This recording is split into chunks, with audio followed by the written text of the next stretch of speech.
Famcast Media, bitch.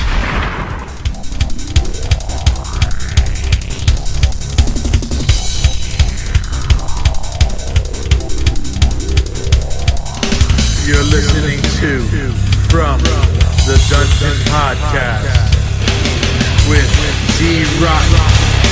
When we're done with all of yours.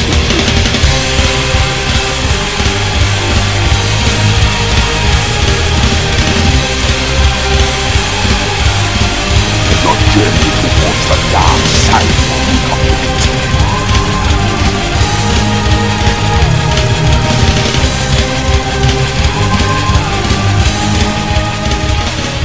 And there we go with another wonderful motherfucking episode of From the Dungeon Podcast. I'm your host, motherfucking Dee Rotten. I got the claws up for your motherfucking paws right here. And I'm here with the Satanic Panic Show's host with the most, Mr. Kwame. What's going on, brother? How are you doing, D? I'm all right, man. How you doing, brother? Oh, I'm doing well. Doing well?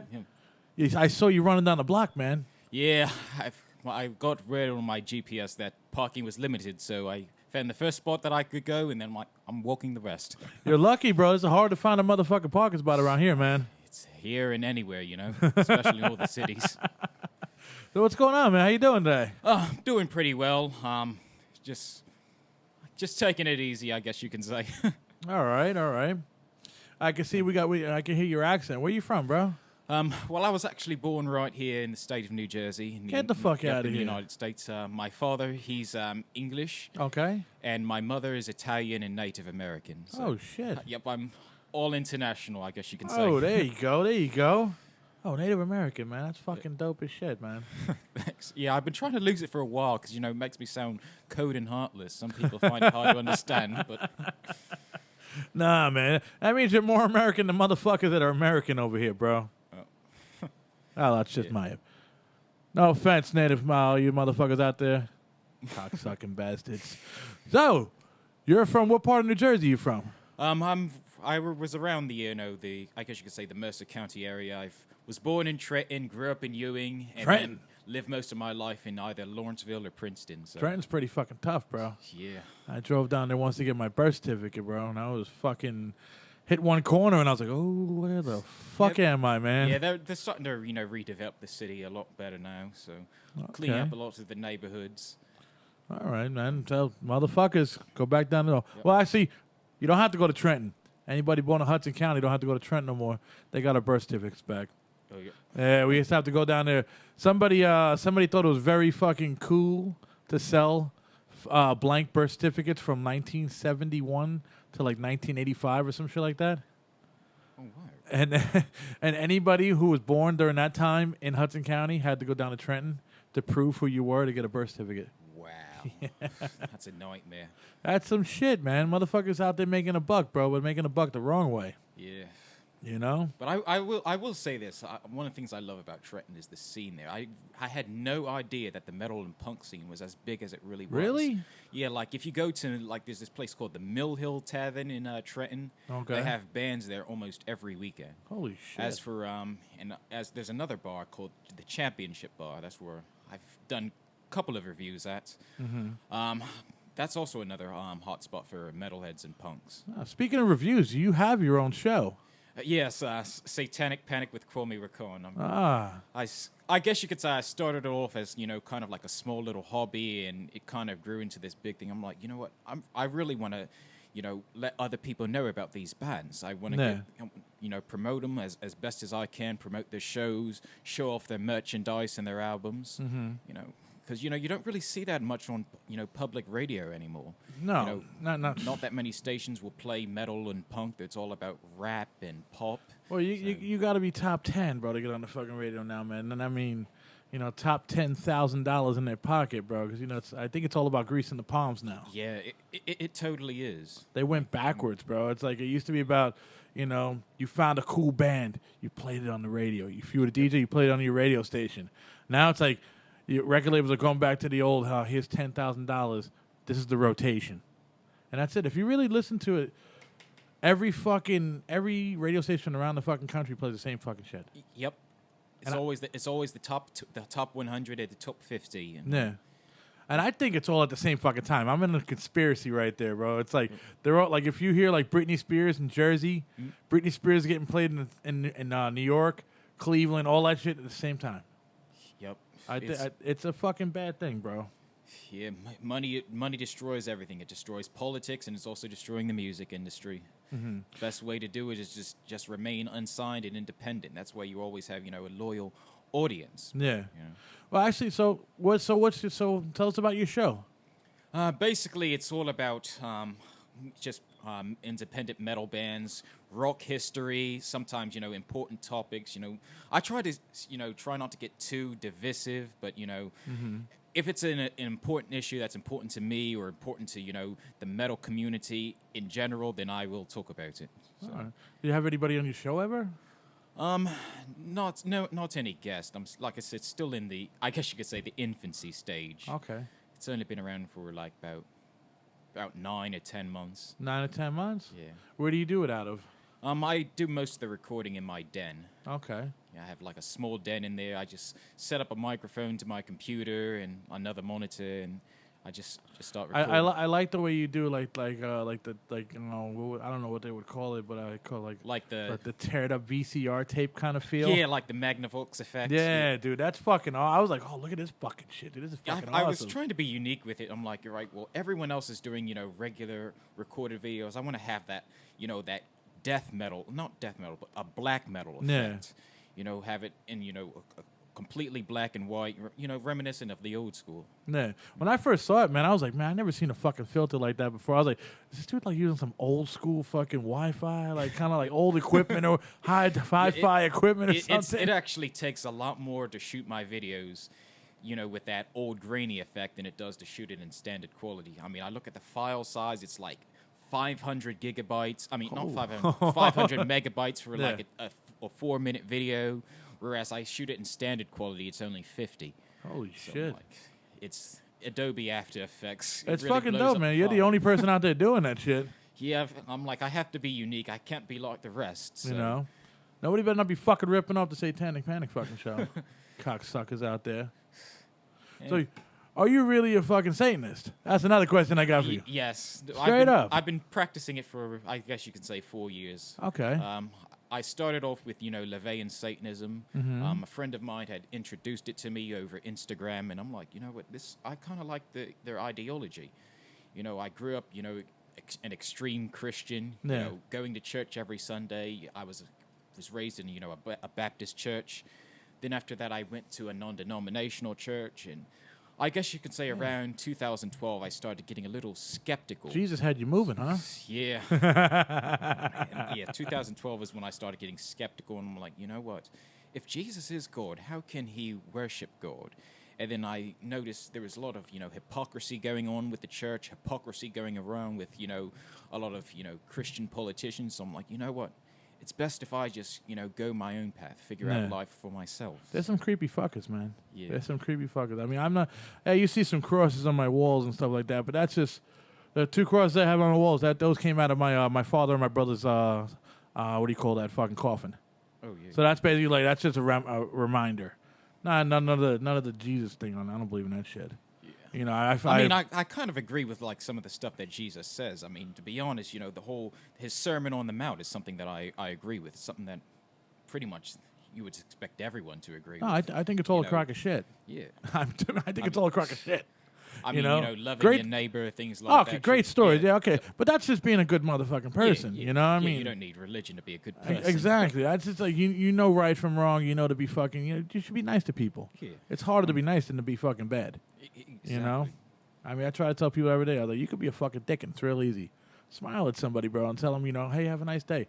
That's a lot of hard work right there. And it gets under the skin a lot more. Oh, yeah. Some people expect negativity, and when you show them positivity, they're like, oh, my gosh. It blows their mind, to be honest with you. Oh, man, dude. Whew. I'm gonna have to break some news to you.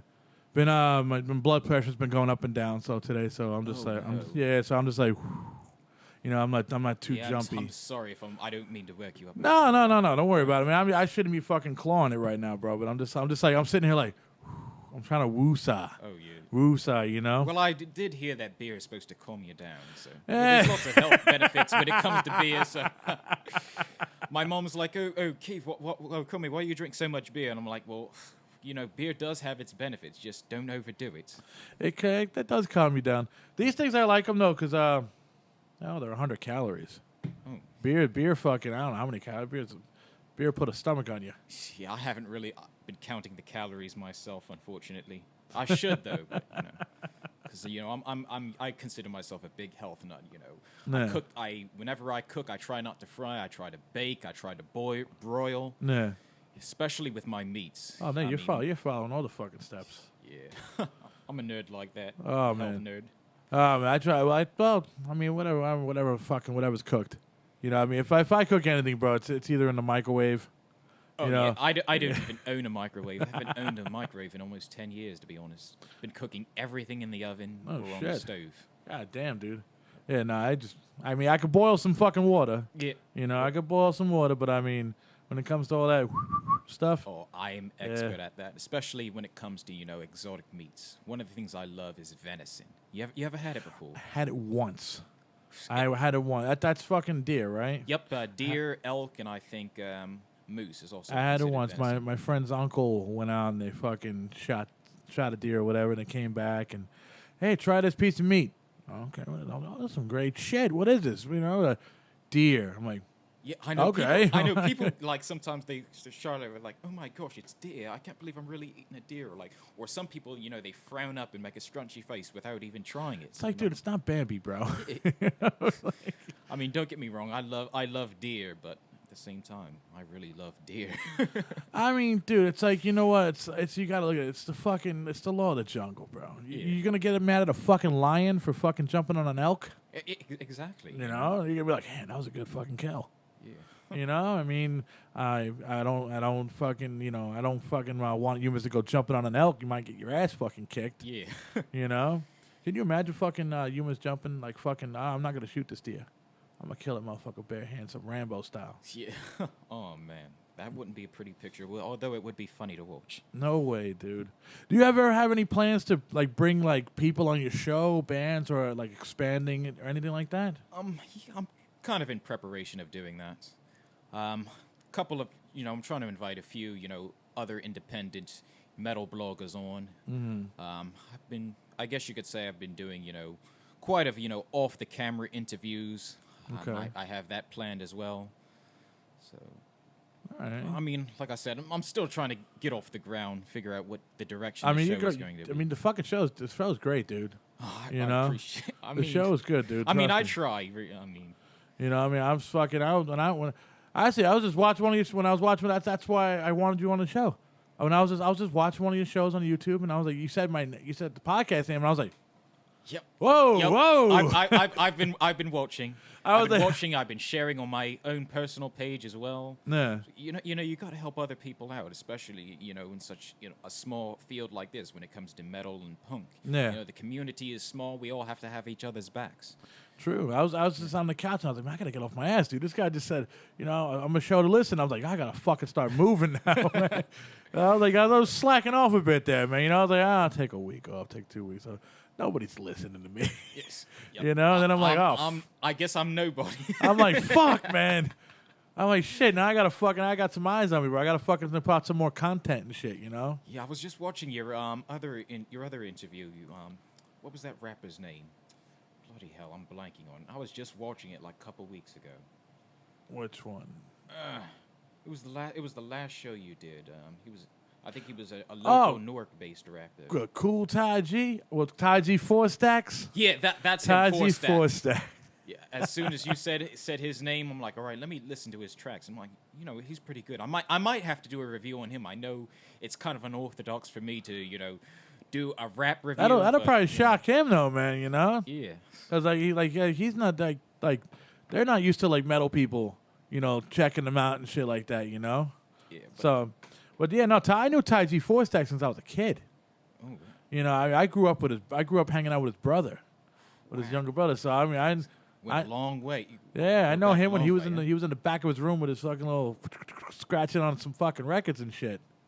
You know? Yeah, that's the type of rap that I'm, into. I'm not really all into this whole auto-tune everything, Yeah. Rap on auto-tune, sing on auto-tune. I mean, you don't really hear people scratching on vinyl records anymore. No. I mean, well, they're scratching on fucking CDs now. They got that fake and shit. and you can tell it's synthetic, Yeah. I'm glad you fucking actually agree with that, because I was always keeping that. I kept that in the back of my head. I'm like, man, that shit sounds fucking fake.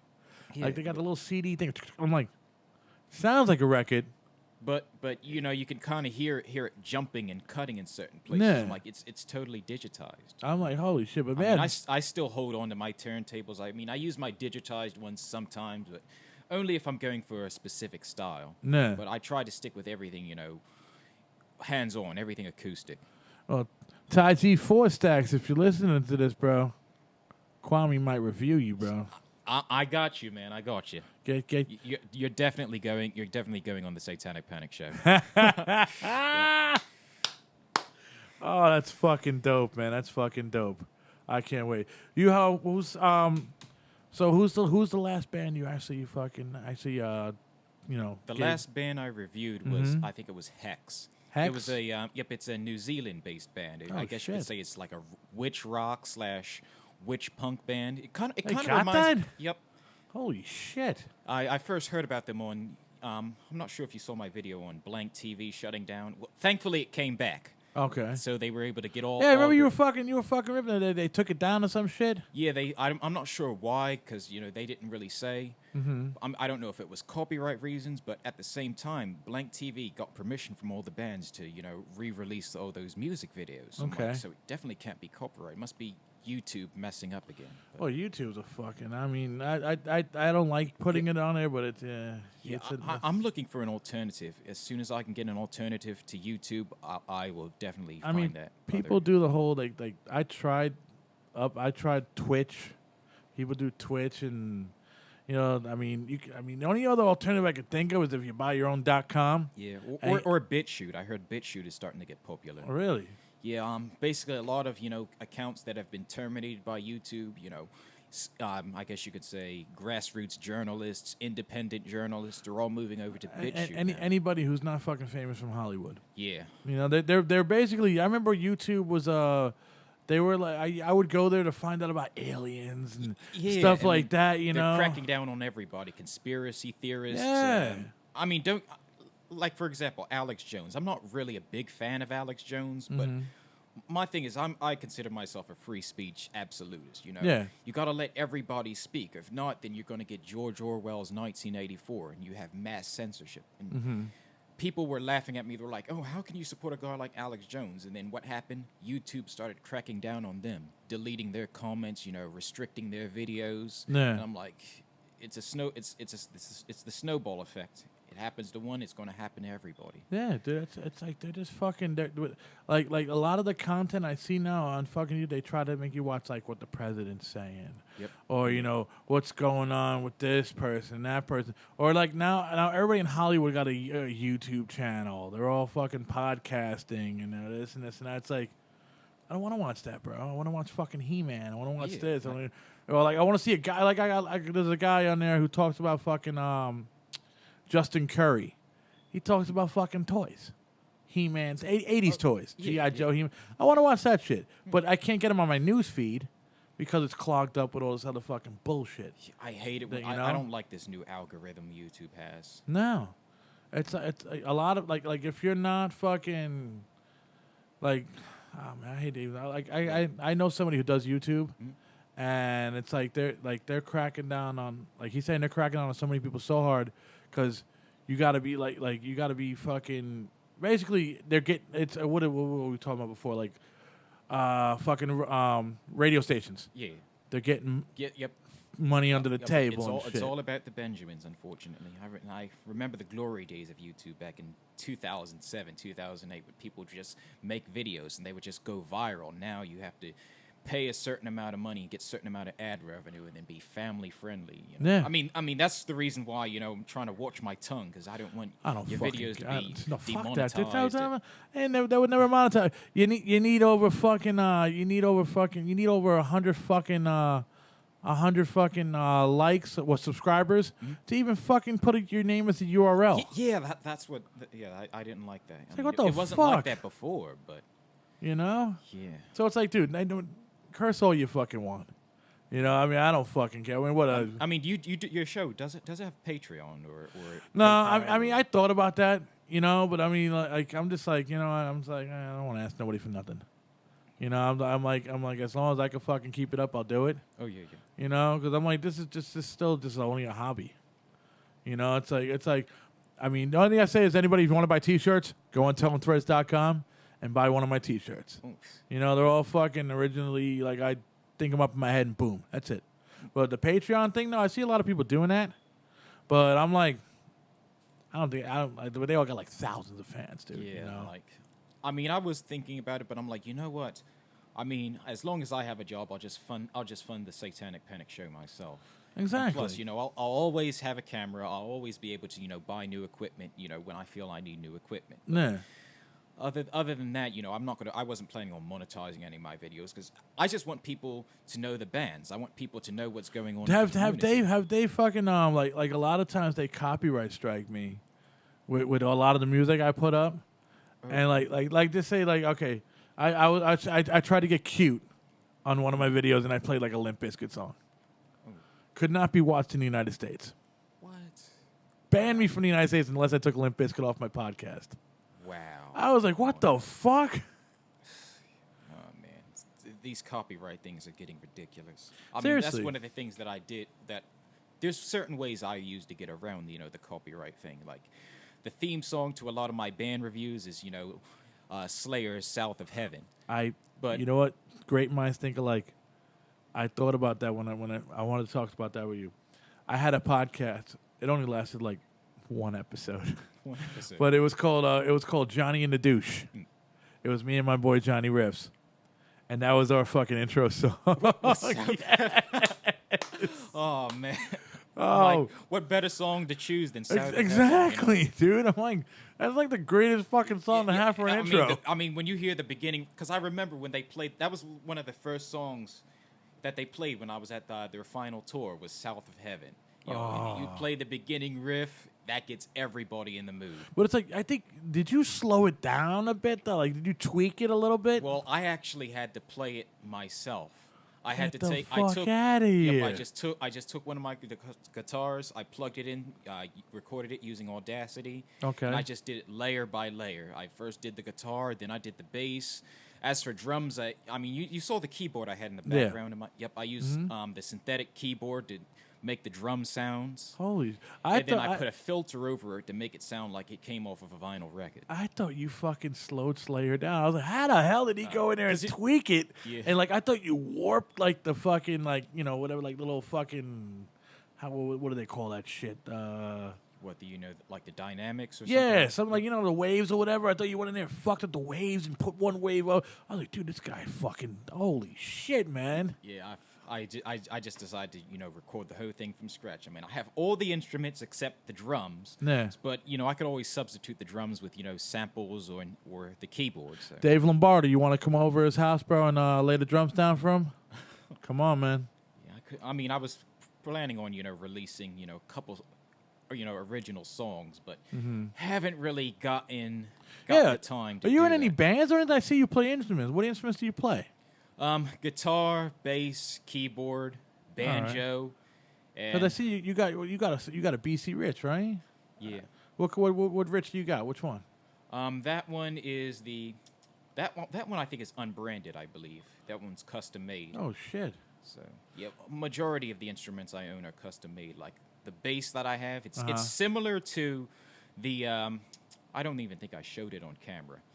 It's similar to the bass that Tom Araya plays, except it's 4-string.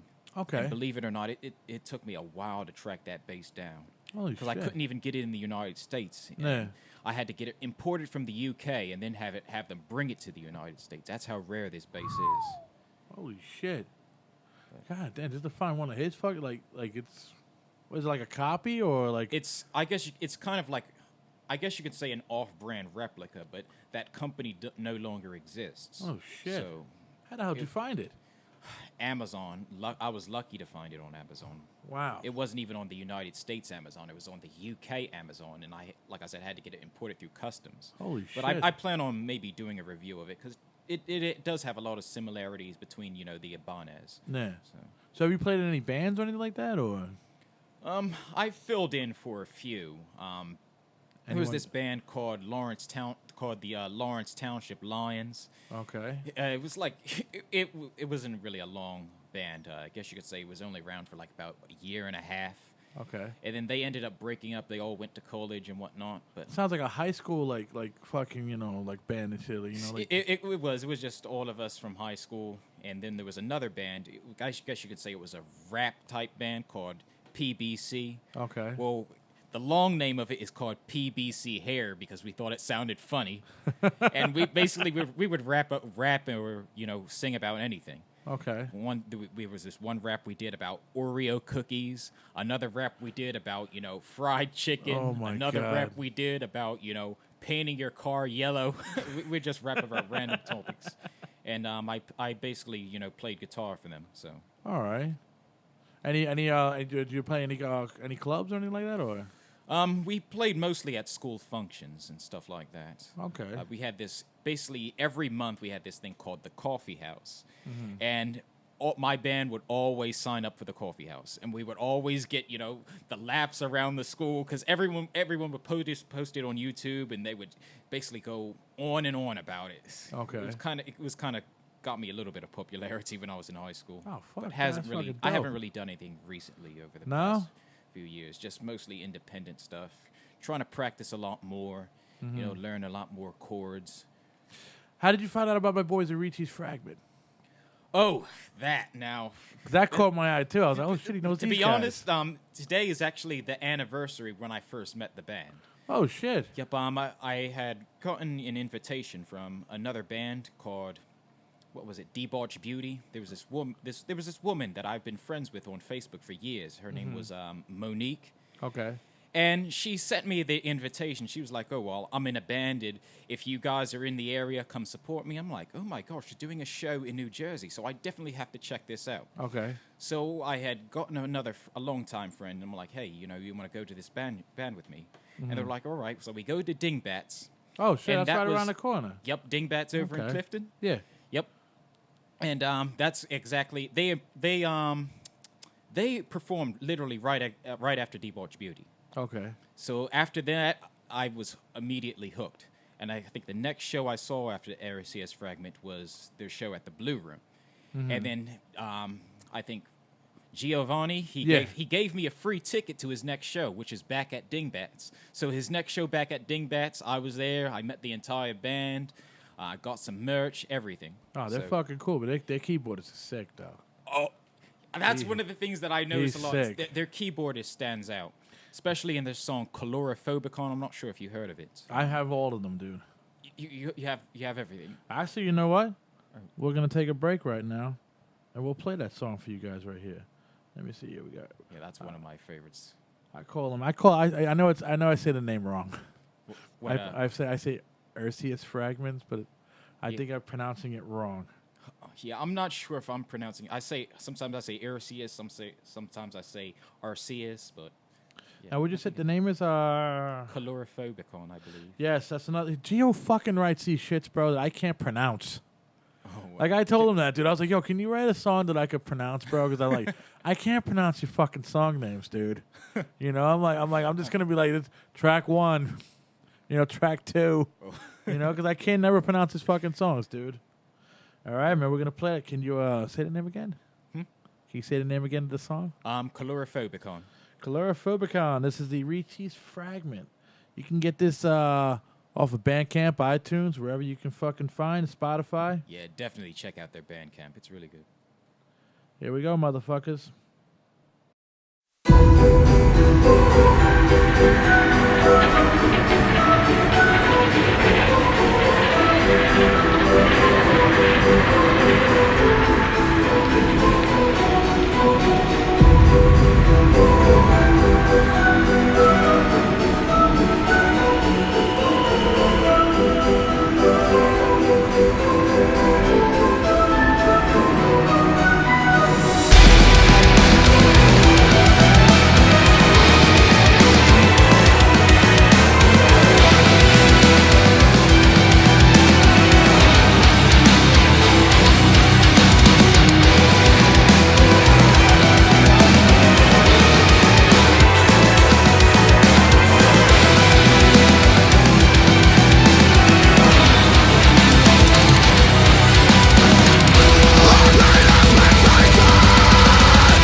Back. Whoa. Almost went back into that song. Oh, well. Almost went back in. Yeah, there's nothing wrong with hearing a good song twice. So now we were on pause right there listening to this great song, and I was talking with Kwame over here. And he told me that he was banned from Twitter. Yep, unfortunately. I tried to get the Satanic Panic a Twitter account, and I guess Twitter was like, nope. Why? I think they said it's because of impersonation. They claimed that I was impersonating somebody. Who? And I don't know. Maybe they thought I was impersonating the Church of Satan or the Satanic Temple, but I literally put in the bio that I was an independent blogger / know, content creator. And Holy so shit. they gave me a phone number. So I'm like, all right, well, I could just type in my phone number here and they'll give my account back. I typed in my cell phone number and they said they would give me a call. They said my cell phone number was invalid. So they What the completely fuck? locked me out of my Twitter account. So, Holy shit. so I'm like, all right, well, I'm completely deplatformed when it comes to Twitter. Did you ever try to go back on again, like re-upload the Satanic Panic? Not recently. Maybe I might get the opportunity to do it again. Is it up there though? It's just sitting I there mean, with nothing. it's my page is up there, but it's disabled. Like you can't view it. You won't find it in the search feed or anything like that. Holy shit, dude. I mean, if I type it in my login, I'm able to to log in, but I'm not able to use Twitter. Did you think that it's because of the name, the Satanic Panic Show? I mean, I doubt it because there's other people you have Satan in their names, like the Satanic Church, the Satanic Temple. Yeah, they're on Twitter, man. I see them all the time on there. They're all. I love their responses on Twitter. I see the Satanic Church roasting the hell out of everybody. Yeah, because when we had Darren Deicide on here, like they were pumping our show on there. You got to check out Darren Deicide. Oh, man.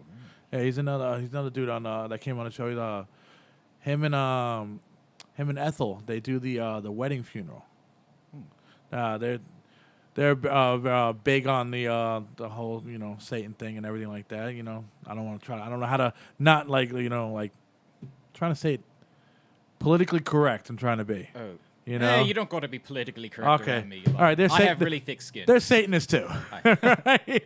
And I know the Church of Satan has promoted the show. Thank you very much, guys. They've promoted the show with Darren on it and everything like that. Got a lot of views from them. And yeah, no, I mean, we I watch their Twitter sometimes, and they say what they want. I'll just leave it at that. I mean, they seem like a bunch of swell people. Yeah. Not bad. I'll have to check them out. Tell you, Church of Satan, get down with fucking Kwame over here. The Satanic Panic Show. That'd be fucking cool right there. You should check out the wedding funeral, man. You might dig it, man. It's like folk goth. Like I would call it like this folk goth, but like with a twist of evil. Yeah, I'll definitely enjoy that. I mean, I need to put a little bit more goth stuff on my channel anyway. Yeah. So. Oh, Darren Deicide's the man, though. He does a lot of blues. He's a blues guitar player, dude. I love the blues. I mean, that's kind of, I guess you can say not too many people know that, but my thing is this. Without the blues, you wouldn't have heavy metal. No. So many bands are influenced by the blues, especially Motorhead. Motorhead, you can hear it a lot, especially in the song You Better Run. Mm-hmm. Some people like the alternate version, You Better Swim, because, that was in the SpongeBob movie. But yeah, I'm always in the mood for a Motorhead song. Nah, Motorhead, man, you can't go wrong, man. Fucking sad that Lemmy's gone. Yeah. But, at least he went. Lemmy and, I think, Fast Eddie. Fast Eddie died, I think, last year, I believe. At least fucking Lemmy went out his own way. Yeah. But did you see that bullshit that they're doing in the Rock and Roll Hall of Fame? Oh. That they're only allowing the original 3 Motorhead members to go into the Hall of Fame if they get I guess if they win the nomination or whatever. So only the original 3. Only the original 3. And aren't the original 3 dead? Yeah. So. And now the other 2 guys that were in Motorhead, they said for over like 20-something years, not allowed in. It's not fair. If they do nominate Motorhead, they should at least nominate all the people that made Motorhead what it is. Exactly, man. But I hate the fucking way Rock and Roll Hall of Fame. They're bringing bands up that are fucking dead. Like they did wait till motherfuckers die in the band. Yeah. Then you can go in now. Yup, exactly. It's like, wait, was Chuck Berry ever in the Rock and Roll Hall of Fame? Yeah, No. Oh. I think so. Yeah. Oh yeah. I mean, shit. If you didn't fucking put Chuck Berry in, it's like that would be an insult to all rock and metal lovers. He kind of influenced every fucking electric guitar player out there. Yeah, he really did. You know, you wouldn't have fucking you wouldn't have all these fucking guys doing these crazy solos and running around like. Yeah. You know, basically, you wouldn't have fucking the dude from AC/DC. Fucking what the fuck is his name? I can't remember people's names. Wait, which guitarist now? Oh, the fucking the fucking guy who wears the shorts. Oh man, I know who you're talking. I should know this. I feel embarrassed that I God don't. damn it, man! I can never remember fucking what is it? Fucking why do I keep saying Angus Young? Angus Young is a member of the band. Yeah. Well, whatever. You know, the guy with the fucking shorts. You know what I mean? We're like, these dumb motherfuckers. I'm sorry, guys. I apologize. But he's fucking, running around, clicking his leg up and shit. That's a Chuck Berry move, man. The duck walk and everything. Yep, that's all Chuck Berry. Exactly. Made. You know, Chuck Berry gave his fucking original fucking Lucy to fucking the Pope. Oh, I didn't know that. He gave it to fucking, what was it, Pope John Paul. He gave him the original fucking guitar, and the Pope just looked at it. Like, dude, you know what you got in your hand, bro? Yeah. I mean, you're talking to, like, the guy that basically, revolutionized rock and roll, the godfather of rock Exactly, dude. It's like he just gave, it's probably sitting in the fucking Vatican, like. Yeah, like with all the other Pope's treasures and whatnot. Yeah. Oh, Chuck Berry's guitar. It's like, dude, that should be in the Hall of Fame. Yeah, put that in a museum behind, a bulletproof, dust-proof glass case. Exactly, bro. Like, I was shocked when I saw Chuck Berry next to the Pope, and I was shocked. I think Ozzy posed with the Pope. Ozzy did? I think Ozzy posed. I'm not sure. He might have. I'm not sure. I think Sharon pulled him to do it. This is some great press, Ozzy. No, Sharon. It's like... Yeah. Oh, man. Yeah, I was planning on doing a video on Chuck Berry, too, breaking down all of his solos, all of his songs and albums, and then comparing it with, the work from Elvis Presley. Yeah. Because, that's one of the things that most people are debating on. Who was the real king of rock? Was it Elvis or was it Chuck? And I'm like, well, they're both very good. So I'm going to just break it down song by song, album by album, tour by tour. Just break it down by the way it was back then, bro. Elvis was white, Chuck was black. They only let white people on the fucking TV. Yeah, and then that's the reason why he's got the fuck. He robbed Chuck Berry. Robbed all these fucking guys of their style, and put it on TV. And not only that, but Chuck Berry wrote most of Elvis's songs. A lot of Elvis's songs are covers from Chuck Berry or other artists at the time, blues artists, gospel artists. Yeah. Yep. Look at that shit, man. To me, I don't like Elvis. Don't give two shits about Elvis. I mean, don't get me wrong. Elvis is talented, but I think Chuck Berry, is overpowered. I really don't think he is. Fuck. I'll say right here. Fuck Elvis. You know who's the fucking man? Right here, bitches. John Lennon. John motherfucking Lennon. I'll stand up to that. Yep. That's a fucking songwriter, bro. Oh yes. It's like, fuck, man. At least he fucking said who influenced him. Yep. You never heard Elvis say he was influenced by anybody. No. He's just I'm the king. Eat my banana and fucking, what was it, banana peanut butter and fucking some kind of, he used to eat like banana peanut butter fried fucking sandwiches, bologna sandwiches or some shit. He actually ate that. Yes, the most nastiest fucking shit I ever heard in my life. That was his favorite. He must have some extraordinary taste buds.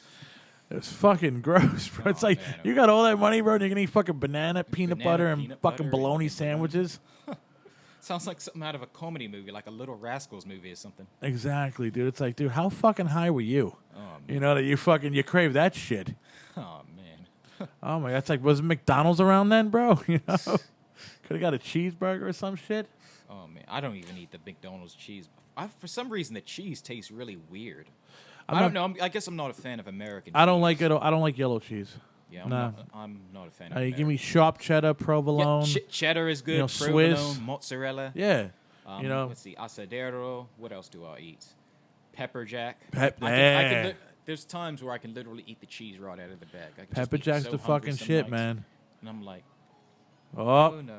Oh, the Satanic Panic Show's got a phone call. No phone call, just alarm. Don't be alarmed by the Satanic Panic alarm. I'm so sorry about that. I should have shut that off. No, that's all right, man. Yeah, I'll dismiss it. That was cool it's right gonna, there, it's man. It's going to keep going off. That was dope. Oh, yeah. Where was I? Oh. Cheese. You say you want to eat a brick of fucking pepper jack. Yeah. I literally eat pepper jack like right out of the bag. That's fucking crazy, man. To me, I buy cheese, gone one day. You know, it's like who's the mouse in here? It can be like, I mean, sometimes I can eat it, feel like I'm eating potato chips. I'll just dip my hand in the bag before I know it. All right, it's half the bag is gone. I'm like, I've really been sitting here, you know, watching television and eating cheese. Oh, man, how pathetic can I get? We were talking about some shit before, like, Star Wars fan. Yeah. What is your thoughts on the way the new trilogy is coming about? To be honest, I kind of wish that the expanded universe was canon. I'm not really a fan of the whole Disney acquisition, how Disney's changing things, how knights are now accepting apprentices. Now, before the Disney acquisition, knights did not accept apprentices. And now you have don't get me wrong, Ahsoka's a very well-written character, but yeah. I don't see how the Clone Wars fits in with the Star Wars timeline. I mean, I'll accept anything George writes. Yeah, anything that George writes. Anything George writes. Yeah, it's good. Because, I mean... You know, the comic books, the novels, the video games, anything that was by Lucasfilm is the stuff that I accept. And the expanded universe, like, he had nothing really to do with it, but he said like this, I give you a thumbs up, just make sure it's a good fucking story. Yes. You know? Are you fans of the Old Republic era? I think I love the video game. Yep. I love the video game. Knights of the Old Republic 1 and 2 are by far my favorite games. Yes. And even still, now that it's Darth, how many years later? Was it Darth Nihilus? Yeah, Darth Nihilus. That was the fucking man, dude. I loved Nihilus. He was one of my favorite well-written characters. Him, Kreia is possibly the best female character written in the Star Wars universe, by far. Which one is she? She was Darth Nihilus' master. She trained both Nihilus and Scion, and she fought with the Jedi exile Mitra Surik on the Battle of Malachor during the Mandalorian Wars. All right. And damn, I'm like going totally nerd right now. No, go for it, dude. Man, we got Star Wars fans on this fucking show. And basically, the Exile and the Republic won the war, but there were lots of casualties on both sides. Yeah. Somehow the Exile was able to escape Malachor on the Ebon Hawk, along with Kreia, who was also. Did you see that? Did you see that Disney changed Korriban to Malaban or some shit like that? They changed the name of the Sith world. What? From Korriban to like Malaband or something. That's weird. I don't know why they would change it. It's like because it sounds like they're trying to mix Darth Malak with Malachor 5 with Korriban. It doesn't. I don't know. It makes no sense because I'm like, yo, it's been like that since for like 10 plus years, exactly. And now all of a sudden you're changing it. You know, it's like I don't understand. Did you what do you think about fucking George selling him? Well, basically he sold the whole thing, but George them buying George's version of episode 7, 8, 9 and not doing nothing with it. Just buying it so it could be locked away and gone. Terrible. That's a terrible decision. To be honest, I don't think George should have sold it. I mean, Disney totally butchered Star Wars. I don't know why he sold it. Yeah. Like why? He had Disney money. Yeah, I mean, it beats me. I mean, from what I understand, you know, a lot of the original cast are upset with the way Star Wars is going. Even with the prequels, I mean, some people like to trash on the prequels, but the prequels were actually pretty good. I like it. You know what? At least George wrote it. Yeah, exactly. I mean, don't get me wrong. Everybody hates Jar Jar. Now, me personally, when I was a kid, I thought Jar Jar was funny, but you know, being as an adult and looking back on, I'm like, yeah, he was kind of goofy. He was kind of. But I mean, everybody, you had Chewie in the fucking in the other one. Jar Jar's like another Chewbacca. Yeah, but you know he will never replace Chewbacca though. This is true, but and you gotta the whole have Kylo Ren thing. I'm not really a fan of, you know, the Kylo Ren story. I'm like, whatever happened after the Battle of Yavin, in terms of the novel and the comics, those were the best well written, because I think according to, you know, the expanded universe, the Empire wasn't defeated until almost 20 years after the Battle of Yavin. So there was lots of infighting with other Imperials. You had Imperial fighting Imperial. You had the Republic was slowly trying to build itself up. I read the last 2 books of, like, I guess it was supposed to be fucking the end of Star Wars when they were fighting the Yavin or something like that. The Yuzong Vong? Yeah. Yes, yeah. Like, I read the last 2 books of that, and I was like, holy shit, all right, this is some fucking... Yuzong Vong Wars, I think that was like the tail end of the Star Wars universe. Yeah. Because prior to that, the Imperials made peace with the Republic. They both signed a peace treaty where basically whatever systems wanted to remain in the Empire could stay in the Empire. Yeah. And whatever systems that wanted to be part of the rebellion could stay within the rebellion. And that's when the Yuzong Vong came in. And would you believe that the Mandalorians actually made a comeback? Really? Yep. It was Boba Fett who was how was it say? He was elected Mandalore, and he fought alongside Luke Skywalker to defeat the Yuzong Vong. Yep. Oh, fucking shit, man. Yeah, I'm like all into Star Wars lore. They should have fucking made that movie, man. That would have been an epic movie. You know? And then you have the return of the Sith from the unknown regions. Yeah. There's so much you could do with Star Wars. Well, now it's like you look at it. What you're supposed to have fucking Snoke was supposed to be some fucking ultimate fucking leader or whatever from the dark side. Yeah. Well, not really from the dark side, but from the Outer Rim. Yeah, the outer. You know, and it's like Kylo Ren just cut him in half without even telling any kind of fucking backstory on the motherfucker. Yeah, I don't really like how they just introduced him without giving any remnants of backstory or anything like that. Exactly, they should have had some kind of fucking like Princess Leia or somebody or Luke. Like they should have had Luke in Episode 7. Yes, they fucked up on that one, bro. And I don't really like what do you think of Luke's character? How they made him this cranky old guy. He's a fucking pussy. Yeah. It's like, how do you beat Darth Vader? Yep. Well, technically beat the Emperor. Yep. You technically beat Darth Vader and beat the Emperor. You're supposed to be the fucking ultimate fucking Jedi ever. Yeah, and that's how it was supposed to be in the comic books. After he defeats the Emperor and Vader, he meets up with members of the Altesian Jedi, and they form a new Jedi leader with all the other people that survived Order 66. Yeah. And there were supposed to be more survivors, but Disney had decided to, axe them all together, make them permanently dead. I just don't fucking... And then what? You got fucking... I wanted to see the fucking twins. I wanted to see fucking Han and Luke's fucking... no, not Han and Luke. Han and Leia's fucking twin kids. Yep. And it's like they said the twins are supposed to be Kylo Ren now mixed into one. It's like... Yeah. Rey's supposed to be like the... Rey's supposed to be like the other sibling that they had. And it's like, dude, it's not the way the fucking story was. I mean, I'd rather see like how fucking George wanted to do he wanted the midichlorians and shit. He wanted to the Wills. Go in that direction. I was like, that would have been a cool fucking Star Wars. Not like they rehashed Episode fucking 4 with Episode 7. If you look at the whole fucking story, you might as well put them fucking like side to side. It's the same fucking movie. Yeah, pretty much. Even George Lucas. But I will admit, Rogue One did kind of fit. I liked Rogue between Episode 3 and Episode 4. That's the only good thing I think they did out of the whole fucking thing so far. Yeah, Rogue One. I love Rogue One. It's like fuck, man. It's like you got one movie out of what has it been fucking out of 4? Yeah, 4 so far. The Han. I could have did without Han Solo. Han Solo.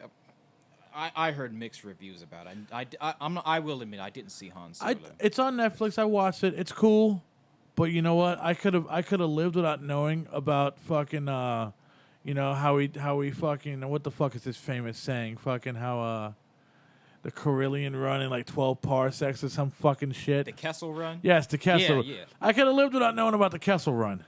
I mean, I would have loved to have seen the Obi-Wan movie. Or fucking, I know they're doing it on the Disney Channel, but it's an Obi-Wan TV show or some shit like that. I'll have to check that out. Yeah, on the Disney Network, Obi-Wan's getting his own show. And I know they're going to bring Maul in that motherfucker. Yeah. So basically, the Obi-Wan show, is that going to be all the years between Anakin as a child versus him as an adult? It's going to be, it's going to be in between 3 and 4. Oh, yeah. Yeah, it's gonna basically... So after he becomes Vader and... prior to him meeting Luke. Yes. Oh. Well, he's gonna be on Tatooine watching Luke. Oh, you know, watching Luke grow up. Yeah, because I know there was a comic about Obi-Wan about him on Tatooine. Yeah. I've read some of it, didn't quite finish it. So basically, that's the whole story that's going to be about that, you know, about how what did Obi-Wan do while he was, you know, in exile by himself and shit. And they said they're going to you're going to see what Yoda was doing and all that shit. Yeah, on Dagobah. Yeah. So, I mean, they're doing that fucking shit, you know. It's like, that's cool. But, I mean, Han Solo... Yeah. You could have did a Boba Fett movie. I don't know why they did not do Boba Fett. Everybody wants a Boba Fett movie. He's like one of the most interesting characters in Star Wars, come to think of it, in the entire universe. Yeah. But between him being introduced in the prequels, you know, with Jango. Yeah. And then him being a clone of Jango. Then you see... I know there was a book I read when I was a kid called Boba Fett, The Fight to Survive. And it was basically how...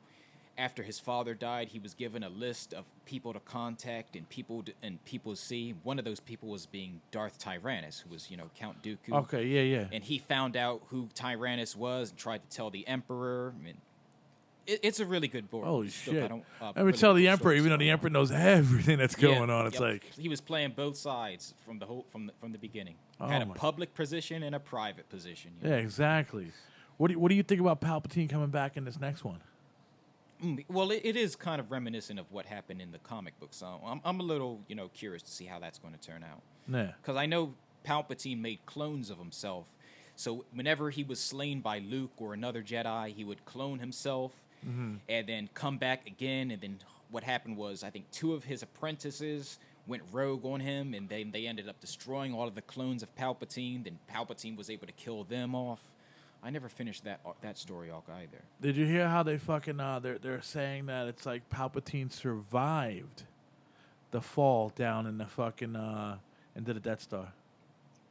That's weird. Survived without dying. Yeah, that makes no sense. Because I swear to God, he disintegrates. I swear to God, I saw that. When you see him fall down, his body basically disappears. It disintegrates. Exactly. That's exactly what I saw. So that's why I was going around with the clone.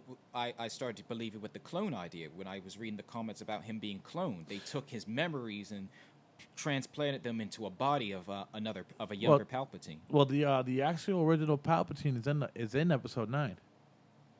Oh, really? Yeah, he's gonna be there. You know, so I mean, I'm like, are they gonna is he gonna be old or is he gonna be? Yeah, because I know they were using young clones to bring him back. So. Yeah, that was a cool story. Yeah, no, I remember that. He was trying to get Luke.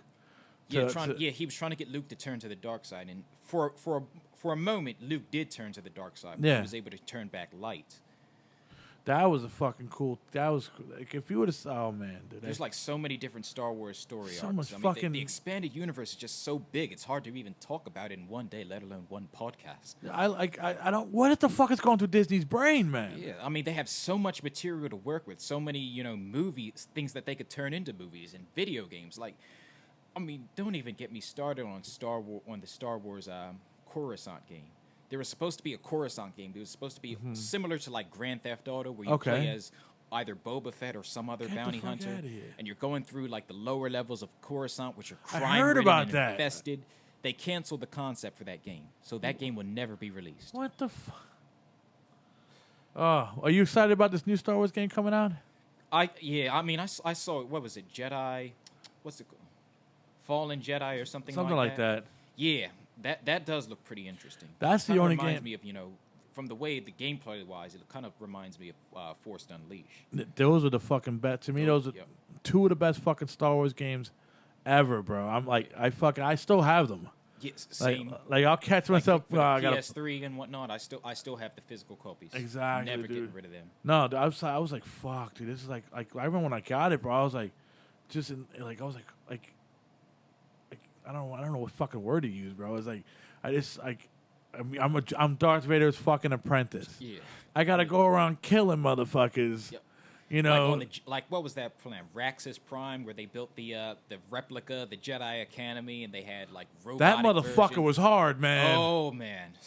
Fuck, you don't know how many times I died in that fucking board, dude. Yeah, that one was tough for me as well. I tried, but I like the way they had written the character. I mean, you have this one Jedi that survived the Purge, goes to Raxus Prime, and you know, he's insane after seeing so many of his Jedi friends slaughtered, so he decides to rebuild the entire... I mean, could you imagine how many years it took to build that bloody thing?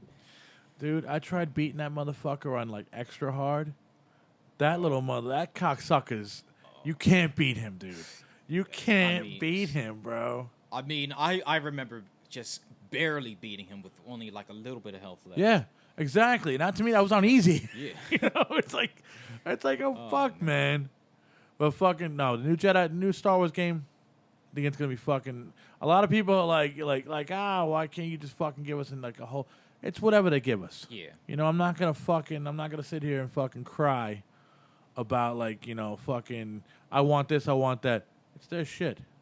You know what? They'll fucking look at me and go, hey, you got money? Yeah. Go make your own shit. Yep. You know? That's how it is, man. Oh, man.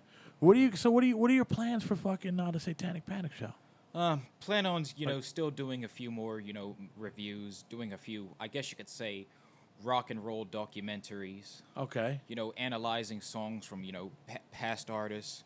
I've been trying to, you know, explore different genres, you know, talk about certain genres, you know, how should I say this? Do a segment on black metal, then do another segment on death metal, then do another segment on, you know, punk rock. I mean, there's this one documentary that I'm in the process of making. What? I don't want to reveal too much, but it's about Give us a squeeze, man. Let's just say it's about the Windrush generation and how they influenced the music scene in England. Okay. But I don't want to give the name away because someone might try to steal it. No. We got some fucking thieves that watch this show, man. We got some thieves. I'm watching you. See, thieves are everywhere. There's been many topics that I've been wanting to talk about that have possibly already been talked about already, so I don't want to reveal it too much. Oh man, dude, that's fucking. I mean, I wish I could pull some shit out of you, but I mean, I can understand as you know, as a fucking artist, a podcaster, and everything. Like, you don't want to tell everything. You know, you don't want to put your whole bag on the fucking table. Yeah, I kind of want it to be a surprise, you know, when it gets released. All right, fuck, man. But it goes real in depth. It's like at least 30 or 40 years worth of metal and punk history. Yeah. Oh, it's so kind of like is it metal and punk from over there or from over here? From both across the pond and over here in the United States. Oh shit! Matter of fact, I might as well just. It's a skinhead movie, like a skinhead documentary. It's about what the original skinheads were and how it originally started off as a working class movement and then evolved into like this right-wing movement. Weren't they into like ska and all that? You know, it was ska, reggae. They invented a genre. Basically, they took reggae and they took elements of rock and also elements of jazz, and they all combined it into one thing, and it became oi. That's the type. What is the thing that maybe you can explain to the Rude Boy? Like with the Rude Boy look. Was that a part of that whole thing? Yeah, the Rude Boys were also. It was also part of their. How would I describe a Rude Boy? It was like they were reggae fans, people from the Caribbean that were part of the working class in England. Okay. Yep. That's fucking dope. I'd watch it. I'm gonna watch it. Yeah. You know. I mean, I'm like, it's original. I don't think anyone else has talked about it yet. So, and plus, when I do, because I shave my head a lot. Yeah. And when people say, "Oh, I identify as a black metal skinhead," they're like, "Oh my gosh," they're like, "You're part of that racist skinhead movement." I'm like, the skinheads weren't originally racist. No. It became that way through the bad economy, through politics, through I guess you can say civil unrest at the time. Mm-hmm. But I plan on going in depth with that in the little segment. Yeah, I mean, I think I've seen two Nazis my whole life, skinheads. Oh, and that was over in L.A. Oh wow. Like just driving by the highway. This was some fucked up shit. I was driving with my friend and his family. 3 skinheads driving down the highway. I think we were in San Diego, pissing out the window. That was the only time I ever seen skinheads, and I was like, "What the?" Oh my god! And I looked, and I was like, "What the fuck was that?" He's like, "Oh, that's skinheads." I'm like, "You got them motherfuckers over here?" Skinheads over there. Holy! Speaking of which, what is your opinion on the whole dingbat controversy? Like, I know, like last year they were in hot water because they say that one of the bands that performed was a skinhead band or a neo-Nazi band. I take it's their fucking business. Yeah. It's rock and roll. Yeah, Let them fucking do whatever the fuck. This fuck. I mean, people are talking about boycotts and all that, but my thing is that's going to hurt other bands more than it's going to hurt the skinheads. Exactly. I mean, you're literally putting an entire business where many bands, like I said, Erciyes Fragment, the entire lineup is Latino. Yeah. You're gonna kick them off of a platform. Like Debauched Beauty, the lead singer of Debauched Beauty was a black woman. That was where she performed at. How many other bands were there? Dead City Crown. I think the lead singer of that band is a black man. Yeah. You're gonna take that platform away from him. I don't even think it's a skinhead band, dude. I think it was it was just like the graphics, like what they were saying in their lyrics. Yeah, that's what I think it was. It was Yeah, just the like lyrics. they didn't. I've reached out to one of the bands and they said, "Oh, we're not part of the skinhead movement at all. It was just there was just a song. It was just lyrics." Dude, Well, fucking Tom Araya. He's a fucking Angel of Death. He's That's what I keep bringing up. he's Angel of Death. He's a Christian. Yeah. The cocksucker goes to church every Sunday. Yeah. Come And, on. And then they tried to accuse him of being racist. I'm like, you do realize that he's Latino, right? Exactly.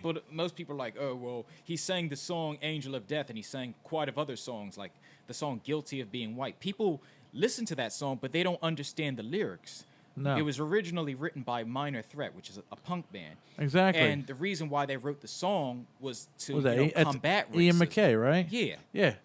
It was originally written to combat racism, so I don't know. I guess people have their own. Well, the ways of skinheads adopted that interpreting song things. to their agenda, man. And that's wasn't his fucking agenda. Yeah, people like to take things out of context, unfortunately, and then some people don't want to bother, to do the research on things before they jump to conclusions. Well, that's just like when Cop Killer came out. Yeah, everyone thought it was about killing cops, and it was not about killing cops. It's about protesting police brutality. Exactly. Between what's happening with Rodney King and even still to this day, it still keeps happening. Happened in Texas not too long ago. Before you had the Botham John. Yeah. Now you have it was another woman that was killed in Fort Worth by a police officer. They just fucking. I mean, don't get me wrong. I support the police. I believe that police do. They provide a great service to the community. Yeah. But it's all about training. Yeah. I mean, you don't really see this happening in the United Kingdom. No. I mean, it's only over here, bro. I mean, but fucking hey, it's America. Yes. Woo. Hopefully things will change in the next couple of years. I mean, fucking man. I mean, it's just fuck, bro. I mean, yo, hey, all I gotta say is you do some fucked up shit, get ready for the fucked up consequences. Yep. Straight up, bro. You fucking kill somebody, get ready for fucking what happens after that. Yeah. Just watch out what you do, but do not fucking rip fucking bands for fucking singing about fucking something. Because it's like what is it? It's like rock and roll is basically it's fucking whatever's in your imagination. Yep. If you think a song's like that, then what the fuck's in your head? Yeah. It's like, what are you thinking about, dude? That's not what that song's about. Where's your mind? It's like, come on, man. It's fucking rock and roll, dude. Yeah, rock and roll is... And I mean, you're supposed to use rock and roll as a platform to discuss hard-hitting issues. Yeah, wasn't rock and roll about fucking pushing boundaries, man? Yeah, it was about rebellion. It's about critiquing the establishment, questioning authority. Yep. That's one of the things I love about Megadeth. All of their songs are about questioning authority. There goes another Christian right there. Yeah. Yeah. Singing about the devil. Born again. Come on, Dave man. Mustaine. Motherfuckers, shit, man. Yeah, I hope that motherfucker pulls through. Yeah, I haven't heard anything about that. Yeah, his cancer diagnosis. That really shook me to my core. I'm like, oh my gosh, please don't tell me what's going to happen to him is happened to Lemmy is going to happen to him. Did you hear about the other one too? Fucking Eddie Van Halen. Oh, him too. He's been dealing with cancer for 5 years now, going back and forth to Germany to get fucking radiation treatments. Oh no. Yeah, so they said that's why this Van Halen tour with the original lineup with Hagar didn't happen, because he's been over in Germany right now getting cancer treatment. They said it traveled from his tongue. When they cut half his tongue off, they said 2000. So it traveled from his tongue to his throat. Oh no. Yep. Man, oh man, I really hope he does pull through. That's like so many fucking legends. There's another legend. If they put you take Mustaine and you take fucking Van Halen, two greatest fucking guitar players of all time. Exactly. You know? I mean, it's already bad enough that we lost one of the guitarists for the Eagles. Yeah. That also, I cried when that happened. And then when it was announced that Fast Eddie Clarke died, I cried when that happened because he was in another band too called Fastway. I've been talking to the admins on Metallum to say, hey, you got to get Fastway on this site, but I guess it doesn't meet the purity test. Yeah. I'm not sure what Metallum's purity test is. It's hard to get certain bands on that site. Mm-hmm. Right, my God, grease the palms. Yeah, maybe. Couple $1,000. I mean, where do you stand on heavy metal and purity? Like, would you consider Slipknot to be metal, or would that fall within? I don't like subgenres. It's all metal. It's all fucking metal. Yeah, that's where I kind of go. It's all rock. It's all rock and roll. Band identifies. Slipknot has tried to distance themselves, say, hey, we're not new metal. We're just hard, heavy rock. I mean, when they called it new metal, the only reason they called it new metal is because it was fucking metal. Yeah, but it was. Yeah, they had like a different style to it. They incorporated some reggae and some hip hop into it. Exactly. So I'm like, you know what? To me, it's all rock and roll. Yeah. It's all fucking. I mean, all the you want a subgenre, everything, dude. Fucking roll it back up, smoke it. It's all rock and roll. Yep. It's like Jesus fucking Christ, bro. It makes no fucking sense. I mean, don't get me wrong. There was a time where I was a purist, and then I guess you could say I kind of backed away from it because I'm like, you know what? If I'm too pure, then I'm going to end up, destroying the entire scene, and I don't want that to happen. Exactly, dude. I don't care. If you use distortion, bro, whatever. Guitar, bass, drums, rock and roll. Yep. No matter what. You throw a turntable in there and you rhyme, you're still fucking rock and roll. It's still rock. I mean, Anthrax did it with Public Enemy. I believe that any other band could, emulate the same thing and still be considered metal. Exactly, dude. It's like, I don't know. I remember when they did have record stores. Yeah. When they had, they used to have fucking in Times Square. It was Virgin Megastore, and you would walk through that bastard of a store. So many fucking subgenres and this and that, and I was like, where do you find anything?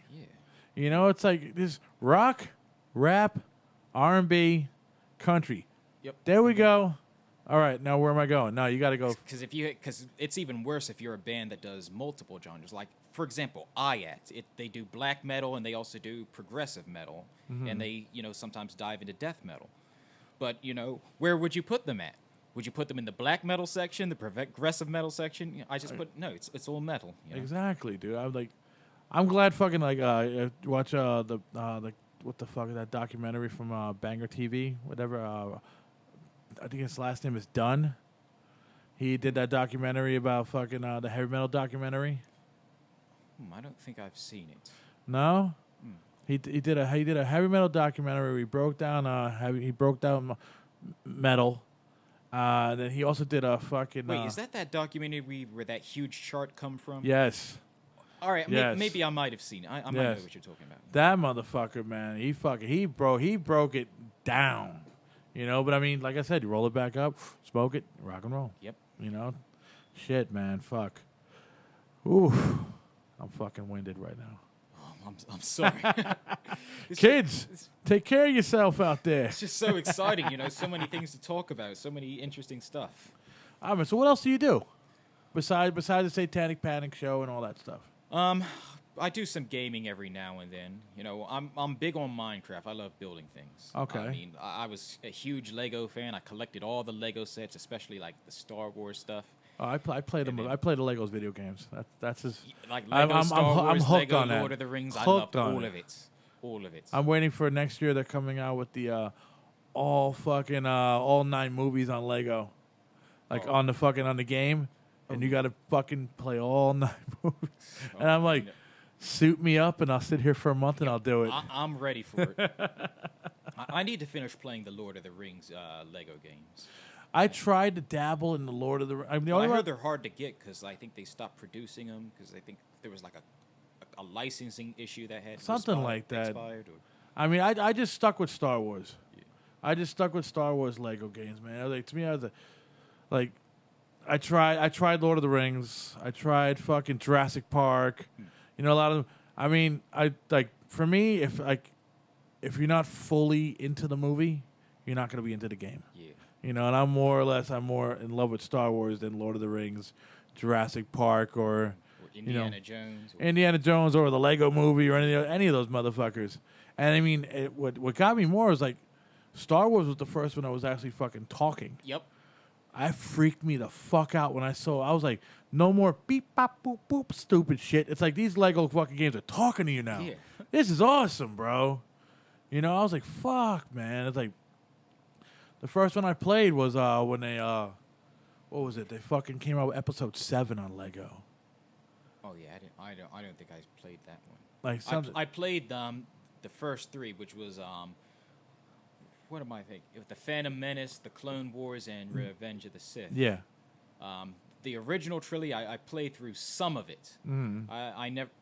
The problem is my PS2 stopped reading the disc, so I wasn't able to finish the game. But they got them on the downloads if you ever get the downloads or whatever. Yeah, the PS4 downloads. Also. Yeah.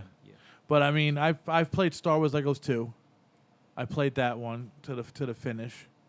But this one I'm talking about, every time they come out with a new one, they make you do all the other ones over again. Yeah. But just like different boards and shit, you know. But I don't mind it because it's still a good game nonetheless. Exactly. I mean, always in the beginning, I'll say the first 20 minutes of the game, I'm just lost. Because I'm just looking around like, where am I going? Where am I going?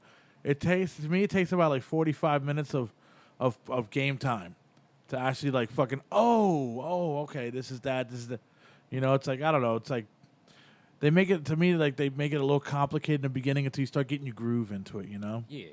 Like, okay, I got to use this, the fucking land speeder over here, or, you know, okay, I got to use this guy, you know. I'm just talking fucking this game shit. Yeah. Game stupid shit talk. You got to check out this game, Lego Star Wars, if you ever get the chance to play it. It's the fucking shit, man. I'm telling you, bro. But I think the best Star Wars game, hands down, and people can fight me over this, the Knights of the Old Republic series, both 1 and 2. No, yes. Yeah. Yes. I mean, in terms of how much detail is written in the story and how it took place around 3,000 years before, you know, the Battle of Coruscant. Mm-hmm. Like, that's one of the only few games I sat that I actually read. Like, you know how, like, you got, like, fucking, you got to, like, there's nobody talking in that game. Oh, yeah, they talk in it. Really? There's voice acting in it. I'm I don't pretty fucking sure. remember. I remember. Because I think the same voice actor who did Goto, which is that droid, that's the same actor who does the dad in Fairly Odd Parents. Timmy's dad. So I remember doing a lot of reading in those fucking games for some reason, man.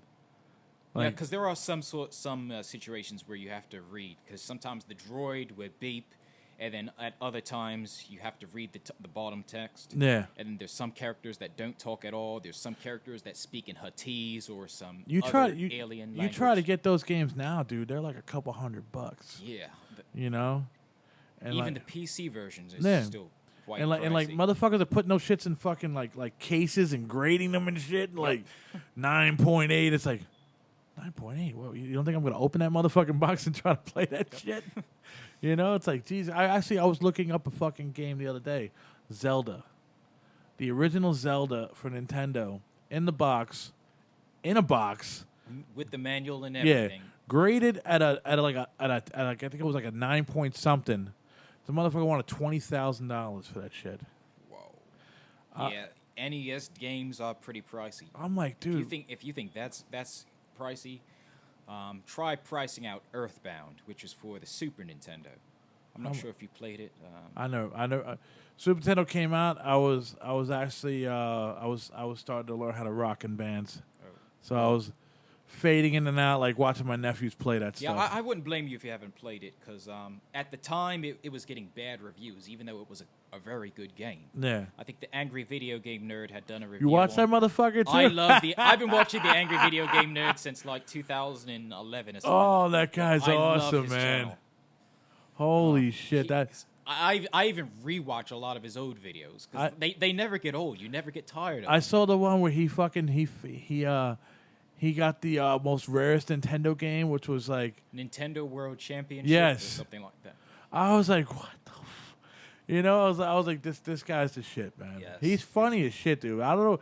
Like, I want to know if is he really drinking on the show? Because he's like knocking back knocking down Heinekens, those bro. Rolling Rocks. Is it Rolling Rocks or Heinekens? He's fucking Rolling Rock. all right. Yeah, Because he's just like, I'm like, Yep. dude, bro, like slow down, bro, relax, man. And even his bloopers are funny. He cracks himself up on that show, believe it or not. His fucking movie reviews. Like I remember when he brought back the guy who made the theme song, brought him back for an episode. Yeah. I wonder what happened to Kyle Justin. I mean, he hasn't been making the theme song for the show in a really long time. Like He's probably working on his own, independent projects and whatnot. I thought I was the only fucking guy that watched that motherfucker, man. Yeah, I love the Angry Video Game Nerd. Like he just popped up out of nowhere on my news feed, and I was like, "Who the fuck is this guy, dude?" I remember the first video I watched was his review on Nightmare on Elm Street. As soon as I saw that review, I subscribed. And I watched every other video he posted previously. Did you ever play that game? The Nightmare on Elm Street, it is kind of, bad. I remember Anything that has the rainbow and the LJN logo on it. Yes. Obvious. And that's the thing.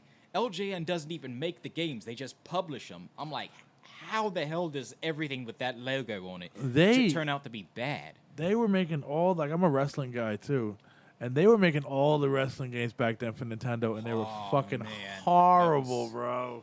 All the movie-based games, all the wrestling games. I think they only made one good game, and I forgot which review that was. It was the Punisher game, I believe. They said that was the only good LJN game. Jesus Christ, bro. Like fuck, I remember. And then they had they came out with the Friday the 13th.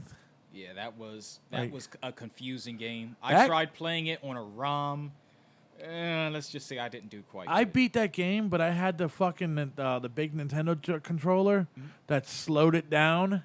Those the professional controller. Yeah, it slowed Jason down so where you can actually beat him, like get enough shots in without him hitting you or some shit. Yeah. But I'm like, without that, there's no beating that motherfucker. Nah. No. I'm like, wow, man, that's she just bring me back now. I remember I was big on Nintendo when Nintendo came out. You followed the Castlevania series, or I played 1. Part 2, it was more of a role-playing game. Didn't like it when I was growing up. like how they had added the the RPG function. Yeah. And how, the weapons that boost your attack, and I wasn't into that. I was more into like, why isn't it like the first one? yeah, I'm like big on RPG games. I mean, I try to play as many of them as I can. Between Lufia, I'm a big fan of Pokemon. Everyone likes Pokemon. What else? My Final nephew. Fantasy. The only RPG game I ever besides Zelda, I love fucking Zelda. That's my fucking shit. The only other RPG I think I beat Final Fantasy like 6. It just came out for I think like the PlayStation 2, and I remember just my nephew brought it, and he was like, "Oh, here, check this game out." I started playing it. Couldn't put the motherfucker down. It's addicting. Could not put it down, bro. I remember when the first one came out, they re-released it on GBA. Yeah. I played the shit out of it, believe it or not. I'm like, oof. I just. Who would have thought it would have gone on for this long? Final Fantasy. What are they up to, like 13, 14? I mean, I think, yeah, maybe 14. I don't know. I kind of lost track because I haven't even played all the games in the series yet. Yeah. I'm working on it. Because I mean, like, if you're gonna play that's only the original story. There's all sorts of offshoot games. You have Final Fantasy Tactics. You got Final Fantasy Chronicles, and then Kingdom Hearts is intertwined with Final Fantasy. Whoever made that fucking game up, bro, they're swimming in a money bin right now. Oh yes, swimming in a fucking money bin like Scrooge McDuck, bro. Holy fucking shit, man. Yeah, I still have a lot of catching up to do on Kingdom Hearts. Right now, I'm playing 358 over 2 days. That was the DS version. Shit. I still have yet to play Birth by Sleep. I got to play Kingdom Hearts Recoded. I beat Chain of Memories, both on the GBA and the PlayStation 2. But I don't want to play 3 until I play all the other games in the story. Yeah, the last game I played was Spider-Man. That was the last game I played, bro. Wait, which one? Because there were a couple of Spider-Man. No, I played them all, but I mean the one that just came off PS4. Oh, Yeah, that was the last one I played. I was like zombied out on that motherfucker for a month. Yeah, I gotta play that one. You know, but I mean now I'm just waiting. Call of Duty. Iffy about getting the new wrestling game. Very iffy. And the Star Wars game next month. That's the one that's really piqued my interest. The new Star Wars game coming out. That one looks really good. That's the one. It's just like, all right, man. It kind of has a whole fucking Unleashed feel to it. You know. Yeah, I mean, from the gameplay and the trailers and the fighting scenes, it does kind of give you that vibe of being a Forced Unleashed type game. I hope it is. I'm curious man. to see how it's going to come out. I hope it is, dude. I mean, I really do hope it. I mean, I know there was a lot of backlash when it was coming out, but I'm just like, whatever, dude. Put it out. I'm buying it. I'm playing it. Yep. It's Star Wars, bro. I just hope they don't butcher it like they did with the new Battlefronts and whatnot. I tried it once. I tried the first Battlefront, and I was trying to be a Jedi. I was like, this ain't the way a Jedi fucking fights, dude. Like, what the fuck is this shit? And, like, if I shoot you with a fucking laser gun, you're supposed to die on the first shot. You know? It's like you can pow, pow, pow. It's I like, mean, that's how it was in the older Battlefront games. I remember playing as Mace Windu, throwing the lightsaber at people, then catching it. I will say, Mace Windu is one hell of a Jedi. Out of all the Jedi, second best, dude. Only one that has a purple lightsaber, and the only Jedi in the entire council that was able to master both the light side and the dark side of the Force. He's the second best, dude. He's right under Yoda. But I mean, just imagine what would have happened if Anakin didn't intervene. He probably would have destroyed Palpatine. I mean, there's a lot of people saying Palpatine was toying with him. They were saying Palpatine was toying with Mace. Like he was just letting him kick his ass. Oh. To have Anakin turn. Like he was basically let him. Like I don't like a lot of people saying they don't think he would have let. Like if Anakin didn't turn, I think like they're saying that fucking the Emperor would have blasted fucking both of them, and said fuck it. Yeah, but I do kind of feel like Mace kind of let his guard down because he kind of trusted Anakin. He wasn't expecting Anakin to chop his arm off and then throw him out of the window. Now where was his fucking Force abilities right there to fucking feel? There's a disturbance right here. This cocksucker's gonna fucking cut my arm off. Well, I think based on in the Star Wars novel for Episode 3, they say that Mace Windu was using a special Force power, so he was unable to sense anything in between. He was mainly focused on defeating Palpatine. I mean, fuck, dude. I mean, it's like so many ways. I mean. But I think secretly everybody wished that Mace Windu survived at that fall. Have you ever fucking heard of Star Wars Theory on YouTube? I follow quite a few Star Wars theories. The show. Stupendous Wave. No, there's Star Wars Lore. There's the show is the show's called Star Wars Theory. Oh, it's called. Show's called Star Wars Theory. Oh. It's this dude from Canada, who all his shit is on Star Wars. Everything on Star Wars. He paid out of his own money. He made a short Darth Vader Part 1 film. Of you got to watch it. You got to see it. If you ever look up, when you go on YouTube, go Star Wars Theory and look up the Vader Part 1. Because right now he's making a Vader Part 2 where Mace Windu comes back to finish off what he started. Oh. And he's funding he's funding all this with his own YouTube money. So it's like, and Lucasfilm said they'll give him the blessing, but you can't ask people for money, you can't have ad revenue on it, you can't nothing. You just make it and you can put it up, and that's it. That's awfully nice of him to do. And plus, it stays loyal to the original fan base as well. Yeah. So. Like in this one, you got to see, bro. Like Vader's kicking the shit out of the Emperor. He's kicking in this one. Like if you watch, he's kicking the shit out of the Emperor. About 5 or 6 fucking stormtroopers. All at the same time. Wow. All at the same time, bro. It's fucking crazy. And the next one I said is supposed to be fucking Mace Windu comes back. He survived the fall. And he's coming after him. Something that makes every Star Wars fan happy. Exactly. It's like I'm looking at this guy make the movies, well his little like 30-minute fucking flicks, and I'm like, you should be directing these fucking movies, dude.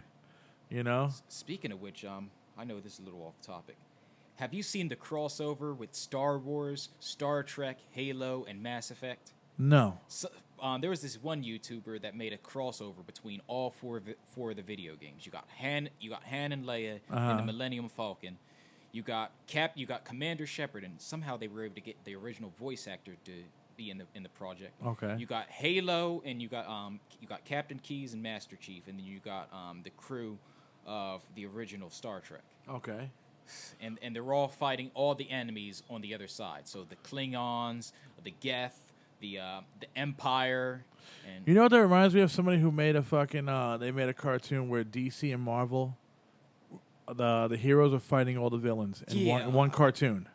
Oh, I didn't see the cartoon. I know there was a comic book. No, they got a cartoon on YouTube, bro, where they actually, it's like these motherfuckers are like talking to each other and shit. It's like, what the fuck, you got Batman fucking, standing next to fucking Tony Stark and shit, Like, it's like, I'm thinking that might be the same motherfuckers.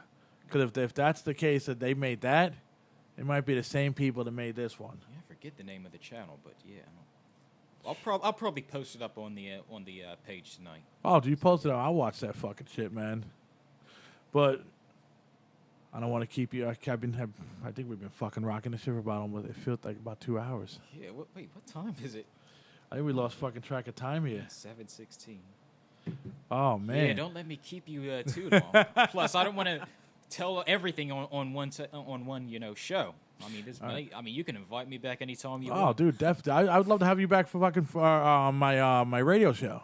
Oh, right. I play like fucking 20 different fucking songs and we just fucking bullshit. I remember those shows. I remember you played Coulrophobicon on one of your shows. It's like we do. It's called the Vault Show. Yeah, yep. That's what I'm talking. Yep.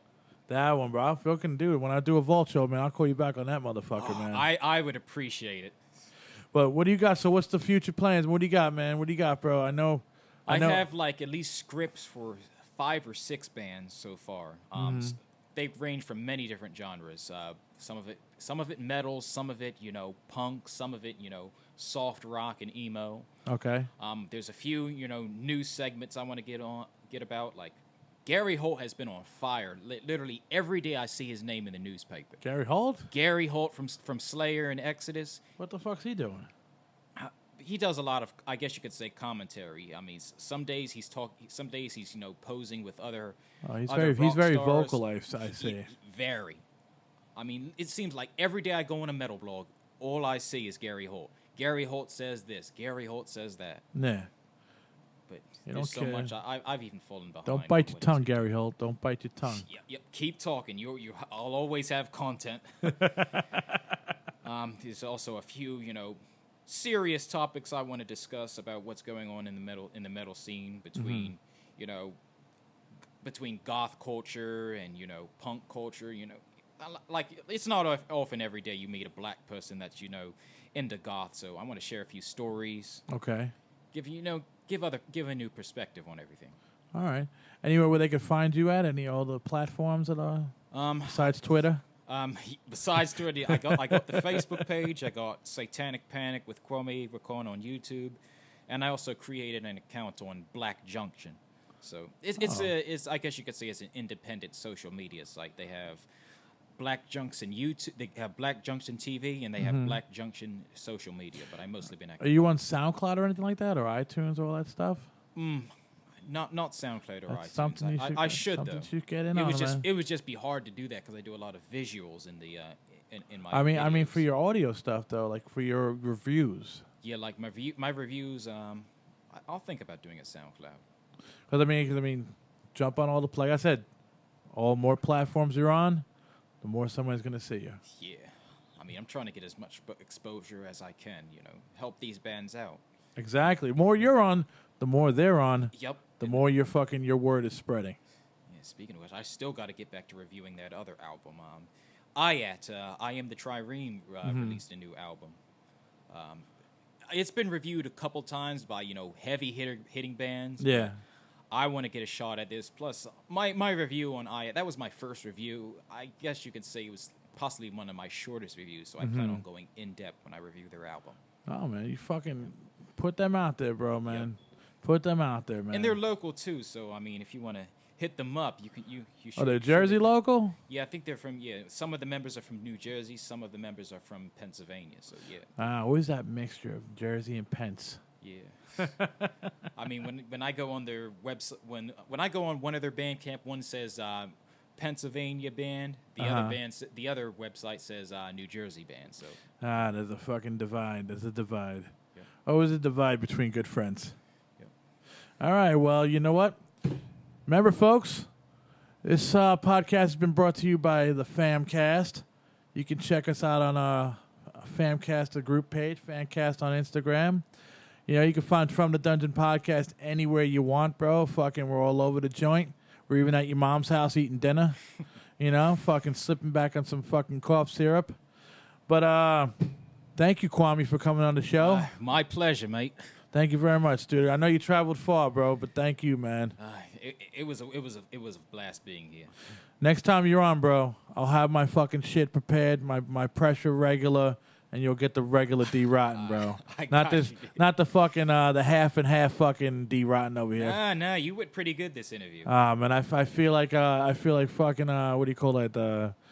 What kind of like fucking I don't know.